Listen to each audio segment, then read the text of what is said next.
warahmatullahi wabarakatuh. Perkenalkan, nama saya Nur Fauzi, peserta Latsar tahun 2025, Pemerintah Kabupaten Tanjung Jabung Timur, Provinsi Jambi. Saya ingin mengucapkan terima kasih kepada Bapak Brahmana Jaya Saputra yang telah memberikan pengarahan serta pelajaran yang sangat berharga pada pertemuan pertama Latsar tahun 2025 Pemerintah Kabupaten Tanjung Jabung Timur.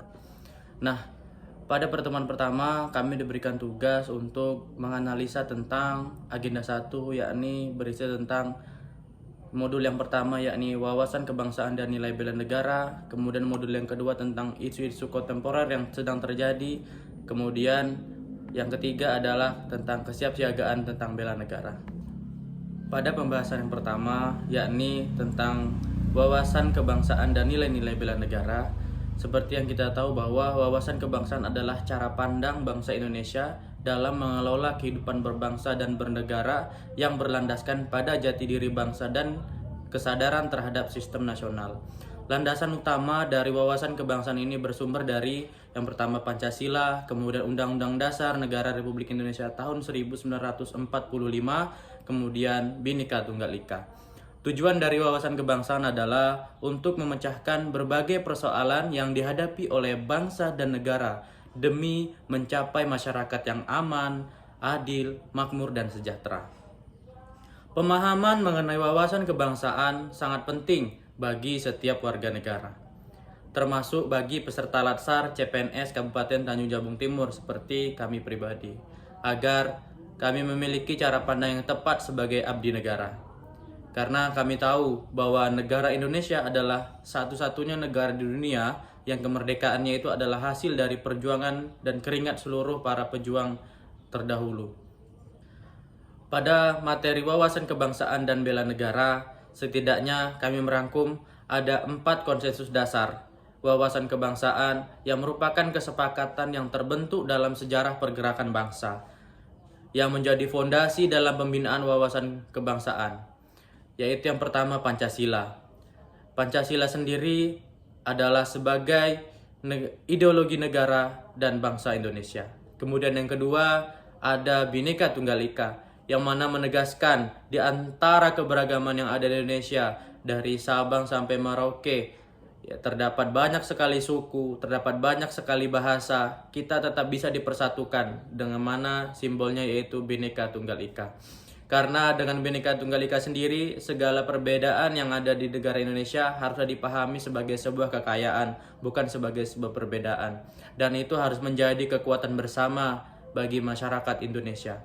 Kemudian yang ketiga ada Undang-Undang Dasar Negara Republik Indonesia tahun 1945.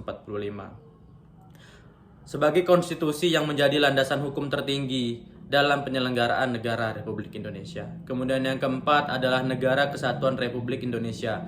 Nah, Negara Kesatuan Republik Indonesia adalah sebagai bentuk negara yang utuh dan tidak terbagi dan dijaga secara nasional. Jadi segala kekuatan yang berusaha untuk memecah belah negara Republik Indonesia baik secara nasional maupun internasional haruslah dihadapi dalam nilai-nilai bela negara.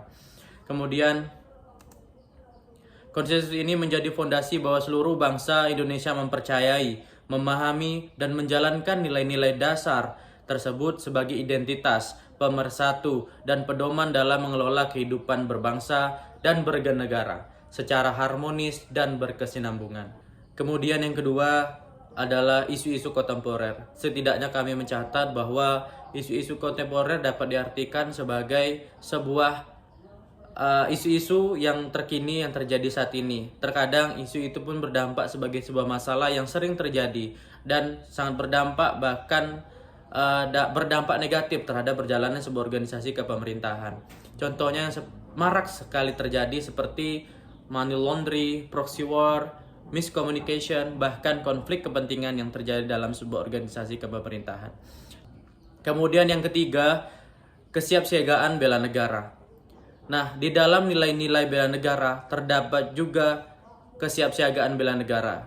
Kesiapsiagaan bela negara sendiri adalah suatu keadaan siap siaga yang dimiliki oleh seorang, baik secara fisik, mental, maupun sosial, dalam menghadapi situasi kerja yang beragam berdasarkan kebulatan tekad, sikap secara ikhlas dan sadar disertai kerelaan berkorban, kepenuhan jiwa raga yang dilandasi kecintaan terhadap Negara Kesatuan Republik Indonesia berdasarkan Pancasila dan Undang-Undang Dasar Negara Republik Indonesia tahun 1945.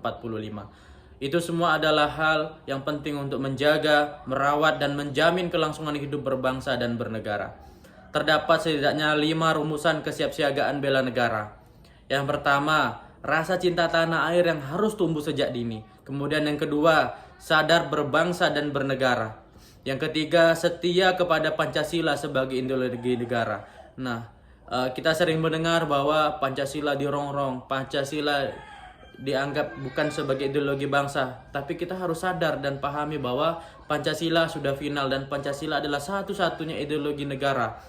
Kemudian keempat, rela berkorban untuk bangsa dan negara. Kemudian yang kelima, mempunyai kemampuan awal bela negara. Inilah menurut kami materi yang dapat kami rangkum di agenda 1. Semoga para pendengar, kemudian para penguji dan para pembimbing, para coach kami dapat menerima tugas ini. Kemudian pesan dari kami terakhir adalah kita harus ingat bagaimana perjuangan dan keringat bercucuran, darah bercucuran ketika pahlawan memperjuangkan kemerdekaan negara Indonesia. Kita sebagai penerus bangsa tidak sepatutnya untuk meragukan apa itu Pancasila, apa itu Undang-Undang Dasar Negara 1945. Menurut kami sebagai penerus bangsa sudah sepatutnya apa yang sudah dilakukan, sudah diraih, sudah didapatkan oleh para pejuang, oleh para pemimpin bangsa, kami harus merawatnya dengan baik. Demikian dari kami. Sekian, terima kasih. Mohon maaf apabila terdapat kesalahan dan kehilafan dalam penyampaian tugas melalui video kali ini. Kami akhiri. Wassalamualaikum warahmatullahi wabarakatuh.